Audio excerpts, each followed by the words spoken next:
राधे राधे जपा करो, बिन नाम रस पिया करो। राधे राधे जपा करो, कृष्ण नाम रस पिया करो।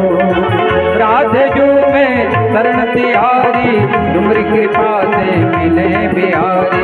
तुम्हारी कृपा से मिले बिहारी, तुम्हारी कृपा से मिले बिहारी। राधे जो में शरण तिहारी, तुम्हारी कृपा से मिले बिहारी।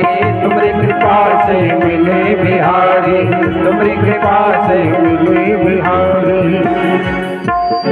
राधे शरण में जाया करो, राधे शरण में जाया करो। राधे राधे जपा करो, राधे राधे जपा करो। बिन नाम रस पिया करो।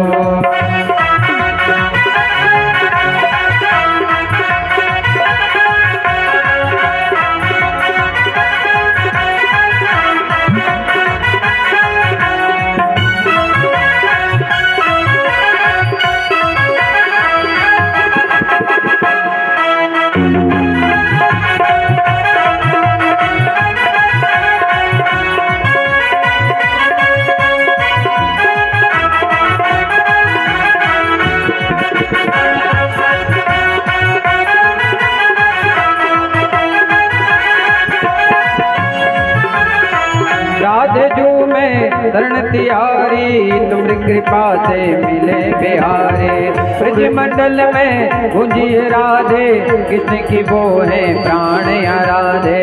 कृष्ण की वो है प्राण आराधे, कृष्ण की वो है प्राण आराधे। ब्रज मंडल में गुंजी राधे, कृष्ण की वो है प्राण आराधे। कृष्ण की वो है प्राण आराधे। युगल सभी पे बलि जाया करो, युगल सभी पे बलि जाया करो। राधे राधे जपा करो, राधे राधे जपा करो। कृष्ण नाम रस पिया करो, राधे राधे जपा करो। कृष्ण नाम रस पिया करो। बोले राधा रानी सरकार की। तो भगवान का भादों के महीने में जन्म लेने का कारण क्या है कि राधा रानी का जन्म भी भादों के महीने में हुआ है। राधा अष्टमी जो अगले पक्ष में होती महाराज कहते हैं कि सारे तीर्थ में दान का फल, सारे तीर्थ में स्नान का फल और 1 करोड़ राजसु यज्ञ का जो फल होता है महाराज, एक राधा अष्टमी व्रत करने से मिल जाता है। इतनी महिमा है। अब भगवान रोहिणी नक्षत्र में क्यों आए? 27 नक्षत्र हैं, एक नक्षत्र अभिजित है जिसमें भगवान राम जी आए, पर भगवान रोहिणी नक्षत्र में क्यों आए? इनकी जो बड़ी माँ है जिनका रोहिणी है, क्योंकि वासुदेव महाराज तो कारागृह में बंद हैं और वासुदेव महाराज की पत्नी देवकी हैं और रोहिणी भी है।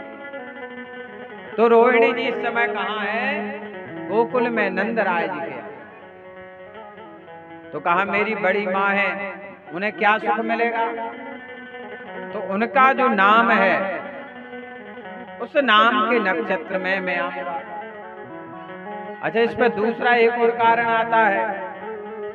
जब भगवान राम जी का जन्म हुआ तो सूर्य नारायण भगवान अस्त नहीं हुए, ठहर गए आसमान में।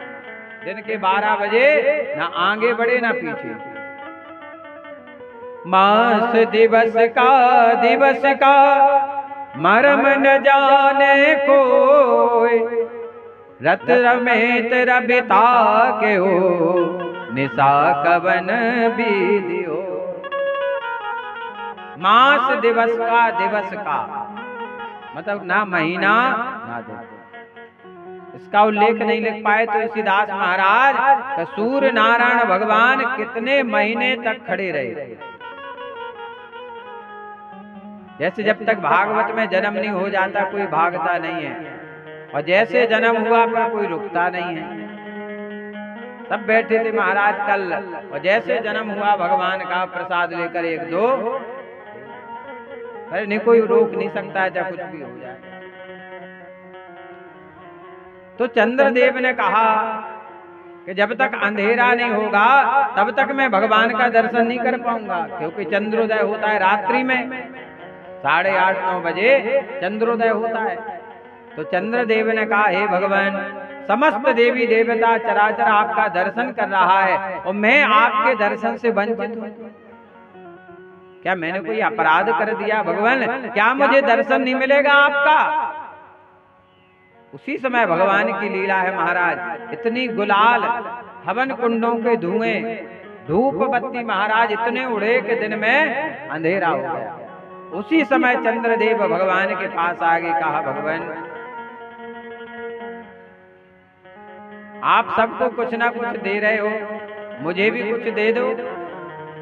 तो भगवान ने कहा, हे चंद्रदेव, तुम चिंता क्यों करते हो? अभी जो मेरा जन्म हुआ है सूर्यवंश में, लेकिन अगला जो मेरा जन्म होगा वो तुम्हारे वंश में होगा, चंद्र वंश में। और तुम्हारी जो सबसे प्रिय पत्नी है जिनका नाम है रोहिणी। तो भगवान ने कहा, मैं रोहिणी नक्षत्र में आऊंगा और इसी समय तुम्हें एक वरदान देता हूं कि मेरा नाम है राम, तो आज से तुम्हारा नाम मेरे साथ जुड़ जाएगा। तो सब लोग मुझे क्या कहेंगे? श्री राम चंद्र। आज हर मंदिर में स्तुति गाई जाती है। श्री रामचंद्र कृपालु भज मन हरण भय दारुणम। श्री रामचंद्र कृपालु भज मन हरण भय दारुणम। नव कंज लोचन कंज मुख कर कंज पद कंजारुणम। नव कंज लोचन कंज मुख कर कंज पद कंजारुणम। श्री रामचंद्र कृपालु भज मन हरण भय दारुणम। श्री रामचंद्र कृपालु भज मन हरण भय दारुणम। संकल्प अगणित अमित छवि नव नील नीरज सुंदर। अगणित अमित छवि नव नील नीरज सुंदर। नील नीरज सुंदर। भट प्रीत मानव धड़के रुझे सो नौमी जनकी सुतावरम। श्री रामचंद्र कृपालु भज मन हरण भय दारुणम। भज दीन बंधु दिनेश दानव दैत्य वंशिनी कंदनम। भज दीन बंधु दिनेश दानव दैत्य वंशिनी कंदनम। दैत्य वंशिनी कंदनम। रघुनंदन आनंद कंद कौशल चंद दशरथ नंदनम। श्री रामचंद्र कृपालु भज हरण भय दारुणम। श्री मुकुट कुंडल तिलक चारे रावी अंग विभूषणम। श्री मुकुट कुंडल तिलक चारे उधारे अंग विभूषणम। उधारे अंग विभूषणम। आजान भुज धर चाप धर संग्राम जित कर भूषणम। श्री रामचंद्र कृपालु भज मन हरण भय दारुणम। श्री रामचंद्र कृपालु भज मन हरण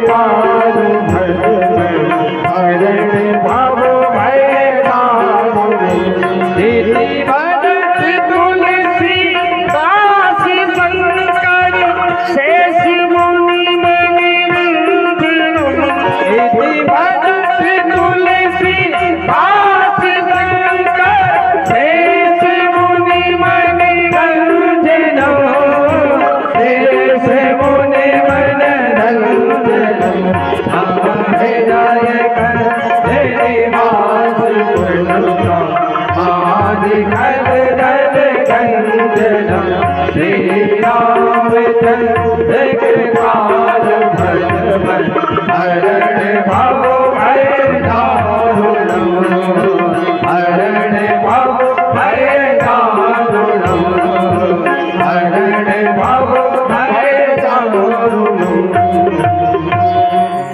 तो भगवान ने कहा, हे चंद्रदेव, आज से तुम्हारा नाम मेरे साथ जुड़ जाएगा तो सब लोग मुझे क्या कहेंगे? श्री राम चंद्र। और भगवान को भी कहते हैं कृष्ण चंद्र।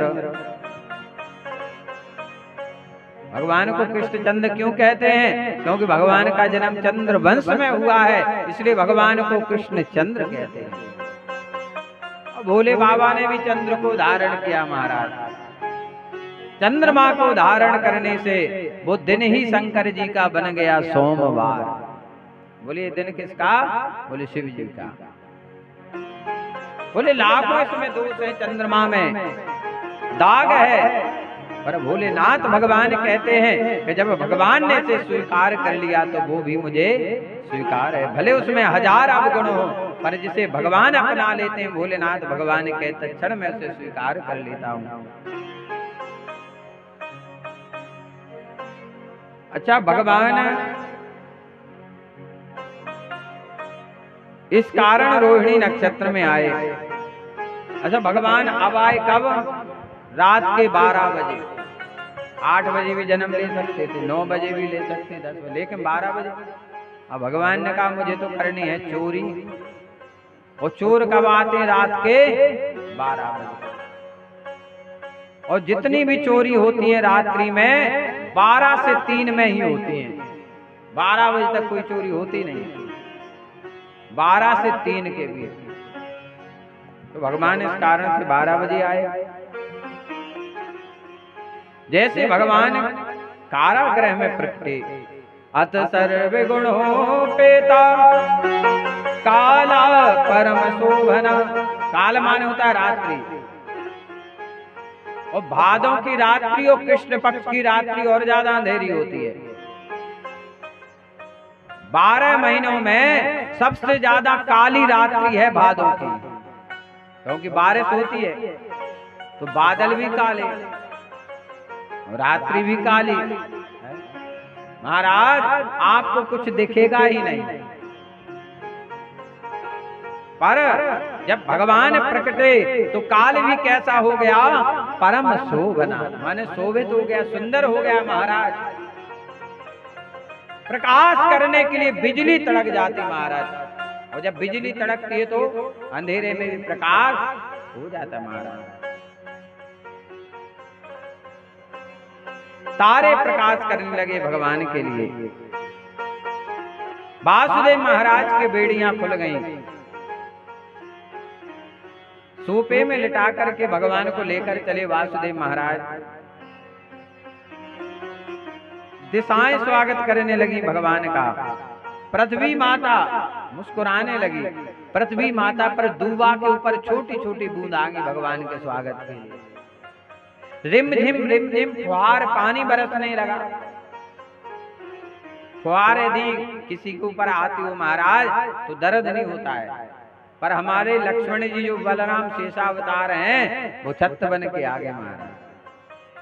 जब यमुना जी में पहुंचे तो वो छत्र बन गए कि भगवान के ऊपर बूंदा, क्योंकि भगवान बहुत कोमल हैं। भगवान कितने कोमल हैं? सबसे ज्यादा कोमल है महाराज जल। जल सबसे ज्यादा कोमल है, और जल से ज्यादा कोमल है उस पर खिलने वाला कमल। कमल से ज्यादा कोमल है पराग, जो पीला पीला पराग होता है ना बीच में, वो उससे ज्यादा कोमल। और पराग से ज्यादा कोमल है उस पर बैठने वाली लक्ष्मी जी, और लक्ष्मी जी से ज्यादा कोमल है उनके कर हाथ। तो भगवान कितने कोमल होंगे, भगवान बड़े कोमल हैं। शेष जी ऊपर आगे महाराज, क्योंकि लक्ष्मण जी ने वरदान मांगा था राम जी से, जब सबको किसी न कुछ मिल रहा था तो लक्ष्मण जी बोले हमें भी दे दो भैया कुछ। राम जी बोले क्या चाहिए मांगो। बोले यही वरदान दे दो कि अगला जो जन्म होगा आपके साथ हमारा, तो अगले जन्म में आप बनना छोटे भाई, मैं बनूंगा बड़ा भाई।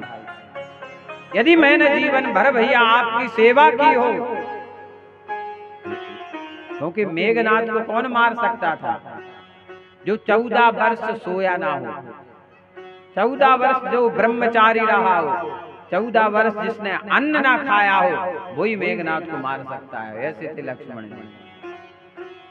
अब कोई ऐसी सेवा कर सकता है अपने भाई की? लक्ष्मण टेकरी है चित्रकूट में, वहां बैठते थे लक्ष्मण जी, चारों तरफ धनुष बाण लेकर देखते थे कोई राक्षस दानव तो नहीं आ रहे हैं, कोई हिंसक पशु तो नहीं आ रहा है। तो स्थान का नाम पड़ा लक्ष्मण टेकरी चित्रकूट में। तो लक्ष्मण जी ने कहा भैया यदि मैंने सच्चे मन से आपकी सेवा की हो, निष्काम कोई कामना नहीं की हो, आपसे कुछ नहीं मांगा हो, पर आज मांगता हूं अगले जन्म में मुझे अपना बड़ा भाई बनना। राम जी ने कहा क्यों? बोले इसलिए कि मैं देखता था जब वनवास के समय आप आगे चलते थे मैं पीछे, तो जो कंकड़ थे, जो कांटे थे, वो आपके पैर में चुभते थे, पर दर्द मुझे होता था। ऐसा कोई प्रेम करने वाला हो सकता है कि आपको दर्द हो और हमारी आंख में आंसू आ जाए? बोले मुझसे नहीं देखा जाता था, इसलिए आगे जन्म में बड़ा भाई बनूंगा, मैं आगे रहूंगा आप पीछे, और मैं आपकी सेवा करता था महाराज। जब विश्वामित्र जी की राम लक्ष्मण जी सेवा करते थे तो विश्वामित्र जी देखते थे कि रात्रि के 12 बज गए सो जाओ, बार बार कहने पर तब राम जी सो जाते, और सोने को जाते तो लक्ष्मण जी तो सेवा विश्वामित्र जी करते, पर अपने भैया की सेवा करने लगते। सबसे बाद में सोते हैं और सबसे पहले लक्ष्मण जी उठते हैं। अरुणोदय अरुण शिखा धुनि कान, सबसे बाद में सोते हो, सबसे पहले जागते, क्योंकि सबसे सेवक धर्म कठोरा। सबसे बड़ा काम क्या? सेवा करना महाराज। आदमी कहते हम सेवा कर रहे, सेवा क्या होती है तुम क्या जानो?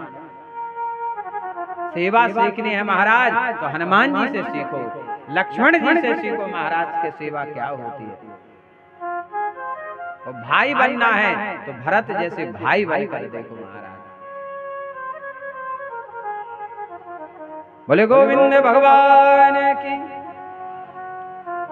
नदियां, पृथ्वी, हवन कुंडों की अग्नि जल पड़ी, क्योंकि कंस के अत्याचार से हवन कुंडों की अग्नि बुझ गई थी। महाराज यदि हम सनातन धर्म को पकड़कर रखेंगे, हर घर में हवन होने लगे महाराज, हम गारंटी ले रहे ककाउनी में जीवन में जल की कमी नहीं आएगी। हर घर में यदि हवन होने लगेगा जीवन में कमी नहीं आ सकती। अब तुमका हम अगरबत्ती लगा दें और भगवान को अगरबत्ती दिखा के लुअर को दिखाओ, अगरबत्ती से कभी आरती की नहीं जाती है? और अगरबत्ती भी ऐसी लगाएं जो धुआं करे, धुआं करने कंडा वाय दो।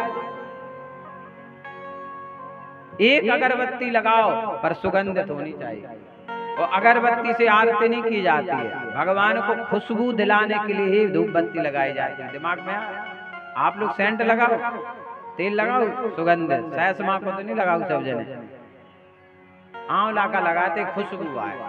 और भगवान को ऐसी अगरबत्ती जो धुआं देते हैं। आरती हमेशा कपूर से की जाती है, फुलबत्ती से की जाती है, अगरबत्ती से नहीं की जाती। हवन कुंडों की अग्नि जल पड़ी महाराज। यमुना जी में जैसे पहुंचे भगवान को लेकर वासुदेव महाराज, यमुना जी बढ़ने लगे। और भगवान ने देखा कि यमुना जी तो मेरे बाबा को डुबा देंगी, तो भगवान ने चरण बढ़ाया। यमुना जी ने चरण को पखारा, क्योंकि यमुना जी कौन है? यदि यमुना जी का जो एक बार स्मरण कर लेता है तो यमराज की यातनाओं से बच जाता है। जो यमुना जी का स्मरण करता है उसे यम यातना नहीं भोगना पड़ता है। शनि उसे परेशान नहीं करता है जो यमुना जी का नाम लेता है। अब आप कहो महाराज जी आपने कैसे कहा? क्योंकि शनिदेव और यमराज ये यमुना जी के भैया हैं। माताएं दीपावली के दोष पे टीका करत भैया, आप लोग करते हैं और पता है क्यों करते हैं? जो नहीं आज तक पता है, किसी को पता है जजमान जी? इसका नाम है यम द्वितीया। दीपावली की जो दो ज्योति से यम द्वितीया कहा जाता है। यमराज जी दंड दे रहे थे पापियों को, जो जैसा करता है। वो यमुना जी पहुंच गई उसी दिन। यमुना जी ने देखा रे इतना कष्ट, इतनी पीड़ा, किसी को उल्टा लगाए मारा, किसी को करज्जा में चुरा रहे। जैसे आदमी जो मांस भक्षण करते ना चुरा के, तो फिर यमराज के जो दूत हो उन्हें उसी करज्जा में डालते दौलत में, बोले लो तुमने जीवों को खाया, अब तुम्हें ये दूत खाएंगे। उल्टा टांग दिया जाता है महाराज। बड़ी पीड़ा कर, समय इतना नहीं रहता है कि हम नरकों का वर्णन सुनाए। भागवत में 28 प्रकार के नरकों की कथा आई महाराज, पर समय नहीं मिल पाता है सुनाने का। क्या क्या सुनाए? अभी जो हम कथा सुना रहे हैं ये कृष्ण जन्म की कथा सुना रहे हैं विस्तार से आपको। और कल इतना समय नहीं था कि विस्तार कर सके, कल तो जन्म ही करना था। तो यमुना जी ने कहा भैया आप मुझे वचन दो कि आप कष्ट नहीं दोगे जीवों को। कहा बहन देखो जो पाप करता है उसको तो देना ही पड़ता है, नियम है हमारा। पर इतना कहते हैं कि जो बहन आज के दिन मतलब दीपावली के रोज पर सब लोग गोवर्धन जाते हैं दीपावली की पूजा करके, गोवर्धन जाते हैं परिक्रमा करने। तो जो बहन यमुना के किनारे यम द्वितीया को जीवन में एक बार भी अपने भाई का टीका कर दे तो जीवन में उसे यम यातना नहीं भोगना पड़ेगा, सीधे भगवान के धाम जाएगा उसका। ये लिखा है महाराज। बोले यमुना महारानी की। तो यमुना जी ने भगवान के चरण पखारे और शांत हो गई। अब यहाँ से भगवान की लीला प्रारंभ होती है, गोकुल लीला। अभी चल रही थी मथुरा लीला, तो अब आ गए हम कहाँ पर? गोकुल। नंद बाबा 80 वर्ष को हो गए महाराज, ना लाला भयो ना लाली भई। ब्रज में नेक नेक से छोरा छोरी जो हो गए, बापू क्या कहें लाला लाली। बातें बड़े हो जाएं तो क्या कहें छोरा छोरी, और बातें बड़े हों तो गोपी ग्वाल बोले। तो नंद बाबा बोले अरे भैया मैं 80 साल को बूढ़ा है गयो, ना मेरे ताए लाला भयो ना लाली भई। तो नंद बाबा ब्रह्म मुहूर्त में स्नान करते थे।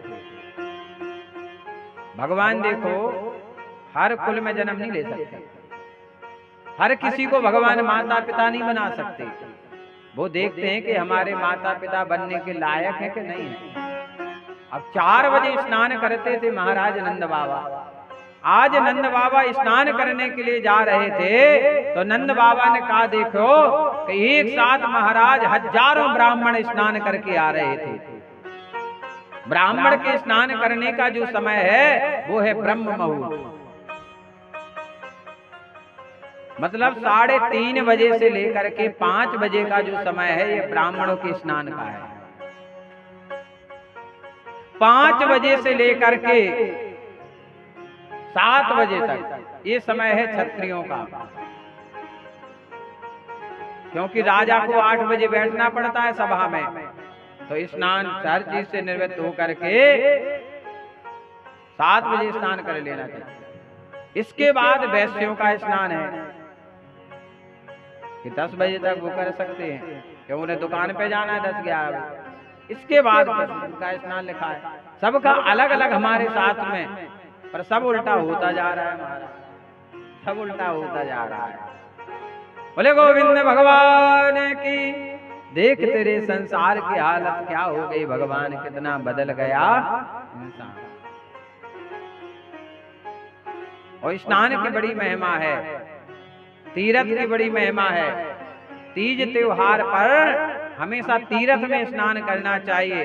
जिन्हें के मकर संक्रांति आई से तुमने हेड पंप पे नहा लाओ, अपने घर ही नहा लाओ। मकर संक्रांति में बढ़िया ऊर्जा चले जाओ, वहां नहीं जा सको तो आपके गांव में जो मंदिर हो भैया, मंदिर के पास, मंदिर के तो तीर्थ के समान होता है। अति विशेष नदियों में स्नान करने का, और विशेषकर जो बहती हुई नदी हो, बहती हुई जो नदी होती है उसकी बड़ी महिमा है।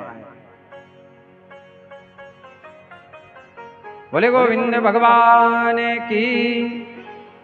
तो नंद बाबा ने जब सारे ब्राह्मणों को देखा तो बोले अब कैसे प्रणाम करें।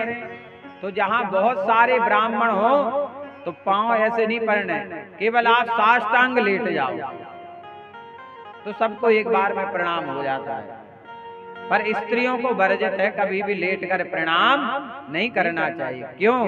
क्योंकि इनका जो वक्ष स्थल होता है और उदर होता है, उदर में भगवान का अंश पलता है और वक्ष स्थल से उसका पालन पोषण होता है, इसलिए ये अंग स्पर्श नहीं होना चाहिए धरती पर। ये इसलिए स्त्रियों को वर्जित है कि उसे कभी लेट कर प्रणाम नहीं करना चाहिए महाराज। कभी भी ऊपर हाथ नहीं ज्यादा उठाना चाहिए, यहाँ तक हाथ स्त्री क्यों न पुरुष ऊपर उठाए, पर स्त्रियों के हाथ यहाँ तक होना चाहिए। और विशेषकर हाथ जोड़कर नमन और नमस्कार करना चाहिए। बोले गोविंद भगवान की। तो नंद बाबा ने सभी ब्राह्मणों को प्रणाम कियो, तो सभी ब्राह्मणों ने नंद बाबा को आशीर्वाद दे दियो, पुत्रवान भव, पुत्रवान भव, पुत्रवान भव। नंद बाबा ने कहे ब्राह्मण देवताओं बड़ी कृपा की, मेरे ताए 80 वर्ष को है गयो, ना लाला भयो ना लाली। अब आप सोचे महाराज कह रहे 80 वर्ष, ये भी पॉइंट है, क्योंकि सतयुग में मनुष्य की आयु कितनी होती थी? 1 लाख वर्ष, 1 लाख वर्ष। भाई 1 जीरो घट गया, त्रेता युग आया तो हो गई 10,000 वर्ष। जब द्वापर आया तो फिर 1 जीरो घट गया तो हो गई 1000 वर्ष। और द्वापर में थे नंद बाबा, द्वापर में थे नंद बाबा तो 1000 वर्ष। और कलयुग में जैसे आया तो 1 जीरो घट गया तो हो गई 100 वर्ष। अब पुराने आदमी तो जी जाएंगे भैया 100 वर्ष, पर हमें लगता है कि आज की जो पीढ़ी है युवा, उसकी नहीं है गारंटी। महाराज देगौड़ा का एक लड़का 23 साल में खत्म, अटैक आया। हाँ सत्य बात है, क्योंकि आज की पीढ़ी को संभालना और सद्विचार देना, संस्कार देना अति आवश्यक है महाराज। अपनी संतान को संस्कार बनाना अति आवश्यक है महाराज। बोले गोविंद भगवान की।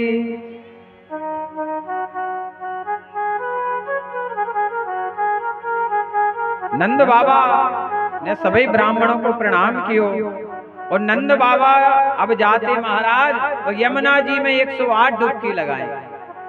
नंद बाबा ने जाकर के यमुना जी में 108 डुबकी लगाई हैं। और नंद बाबा फिर आए महाराज और सभी ब्राह्मणों से बोले, हे ब्राह्मण देवताओं, आप सबने आशीर्वाद दे दियो मेरे ताए, एक और आशीर्वाद मुझ को दे दो कि मेरे ताए लाला को जन्म जल्दी है जाए। तो ब्राह्मणों ने कहा नंद बाबा एक काम कर लियो। बोले क्या करना है? बोले चकाचक घुटवाए दो। बोले चकाचक का होए?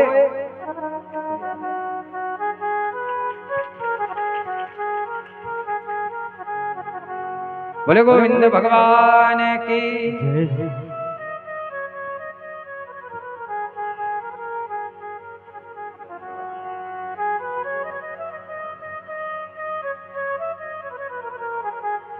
बोले चकाचक का होए? बोले ब्राह्मण को खुश करने का सबसे बढ़िया तरीका है कि पहले भोजन। ब्राह्मण को हो जब भी घर बुलाओ तो इतने व्यंजन रख दो कि वो के बस यजमान बहुत है, जितने प्रकार का हो सके महाराज। और दूसरा ब्राह्मण देवता को खुश करना है महाराज तो बढ़िया दक्षिणा मिल जाए। बोले गोविंद भगवान की। नंद बाबा ने कहा, हे ब्राह्मण देवताओं, मैंने आपको मना थोड़ी की है।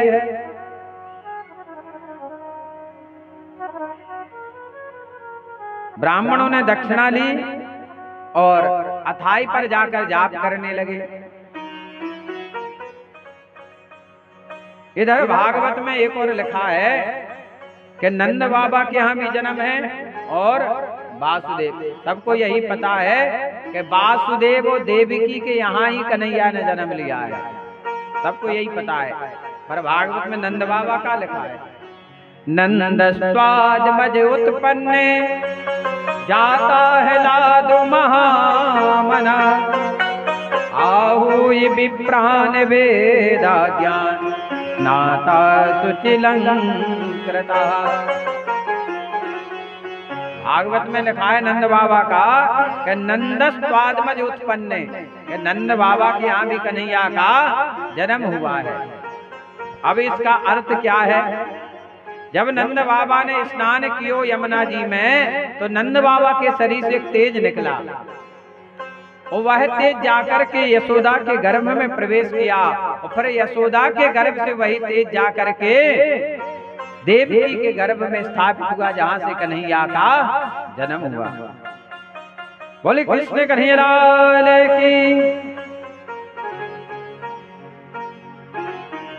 आज नंद बाबा थाई पर बैठे हैं। अच्छा, भाभी के कछु हुए तो नंदे आ जाते। तो नंद बाबा की दो नंदे थी, नंदा और सुनंदा, बहनें थी नंद बाबा की। तो एक का नाम था नंदा, दूसरी का नाम सुनंदा। वो आ गई भाभी की सेवा करवे के ताए कि 9वां महीना चल रहा है, अब भाभी से कछु काम ना कराएं। और ये कहें भाभी अब तो तुम बैठ जाओ, खूब सेवा करें। और भगवान से एक ही चीज मांग रही हैं। क्या मांग रही हैं? कि मेरी भाभी के ताए लाला है जाए। अच्छा, लाली के लिए क्यों नहीं कह रही हैं? बोले लाली होगी तो खर्चा है जाएगा, बुआ को खर्चा आ जाएगा, लाली है जाएगी तो। क्योंकि क्या चाहिए? कलश पीतल का, साड़ी चाहिए, बिछिया चाहिए, और खर्चा दहेज में कुछ देना पड़ेगा, व्यवहार भी करना पड़ेगा। अच्छा, लाला होएगा तो बुआ को पर फायदा होएगा, फिर तो मिलता है, लगता थोड़ी है। तो बोले लाला है। आज वसुदेव महाराज आए और यहाँ लिटाया भगवान को और योग माया को लेकर चले गए। दिन के 9 बज गए। नंदा सुनंदा ने देखा कि भाभी के कमरे से कछु आवाज ही ना आया। और भाभी रोज जल्दी जग जाए करें। पहले के समय में महाराज लोग अपने आप जल्दी सोते थे। उसका कारण ये था कि पहले समय में टेलीविजन नहीं था, मोबाइल नहीं थे, ये कोई चीज नहीं थी, तो व्यक्ति को कुछ और काम था नहीं। खेती किसानी गाय इत्यादि के काम होते थे और शाम को भोजन किया 7 साढ़े 8 बजे सो जाते थे, क्योंकि घरों में लाइट भी नहीं थी, सो गए। और जब 6 7 8 बजे सो जाएंगे तो सुबह 4 5 बजे फिर अपने काम चालू। तो आज के समय में महाराज जागते हैं 2-2 बजे तक निशाचरों की तरह।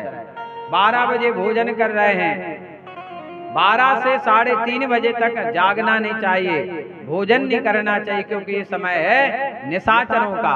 अब निशाचर का अर्थ क्या है? निशा मान होता है रात्रि, और विचरण जो करें, जो जागे जो खाएं वो निशाचर। इस समय भोजन नहीं करना चाहिए महाराज, ये समय है ही नहीं है। आज नंदा सुनंदा ने जैसे झरोका में झांक कर देखो तो नंद को लाला दिख गयो। बोले नंद के लाला की। महाराज इतनी खुशी है, महाराज अपार प्रसन्नता हुई। नंदा सुनंदा दौड़ी गई, भैया बधाई हो, भैया बधाई हो, भैया बधाई हो। नंद बाबा जाप कर रहे थे, माला छूट गई। जब कोई खुशखबरी मिले तो बड़ी खुशी होती है महाराज। खड़े हो गए, रोम रोम खिल उठा नंद बाबा का। क्या हो गया है बहना? क्योंकि इतनी मन में तो बात क्लियर हो गई नंद बाबा की कि लगता है कि मेरे ताए लाला है गए, पर कन्फर्म कब हो? जब मेरी बहन बताए। तो बोले जल्दी बताओ बहन, ऐसी खुशखबरी कहा है? कहा भैया ऐसे ना बताऊंगी। बोले फिर? बोले पहले मुंह को ये बताओ कि मुंह को मिलेगा का? तो नंद बाबा ने कहा बहना सब कुछ तेरा है। बोले नहीं।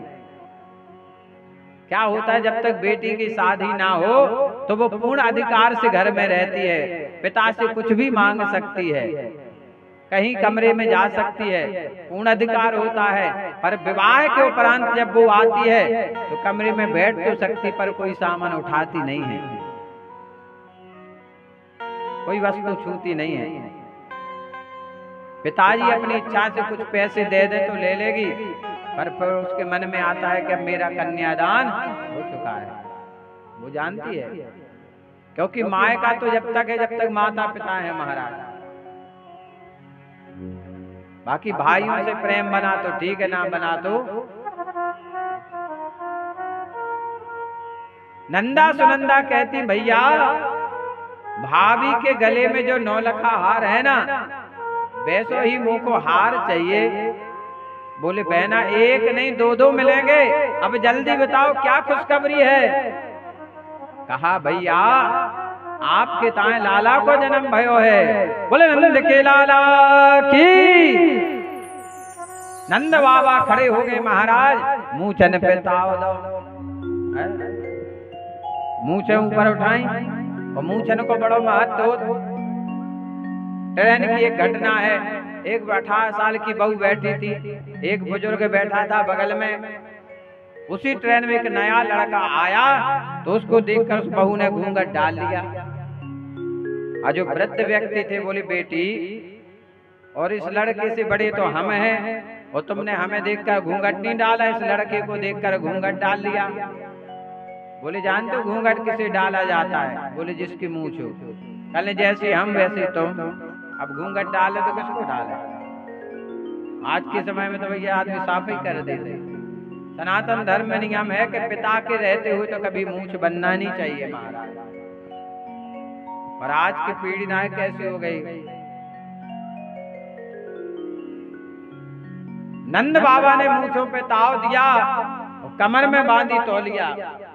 बोले जाओ सारे ब्रज मंडल में मिनादी पिटवा दो कि सबको निमंत्रण चूल से है। पहले का शब्द यही है, अब लिखने लगे सपरिवार। परंपराएं बदलती जा रही हैं। पहले तो घर जाते थे, वो खवास नहीं जाओ तो घर धनी जाता था कहने के लिए कि चूल से निमंत्रण है, और फिर देखा जाता था कि सब आ गए कि नहीं आ गए। जो नहीं आता तो फिर भागते, बोले वो क्यों नहीं आए, बुराई हो जाए नहीं आओ। तो सारे ब्रज मंडल में मिनादी करवा दी, सारा ब्रज मंडल सजने लगा। आज बर्फी सी ब्रज नारी बनी, गुजिया से गीत पुआ से ग्वाला, पेड़ा से प्यारे बने बलदेव जी, रस कीर सिरोहणि रूप रसाला। नंद महीप बने नमकीन, गोकुल गोप सब गरम मसाला। जायो यशोदा जलेबी सिरानी ने, रबड़ी सी रात में लड़ुआ सुलाला।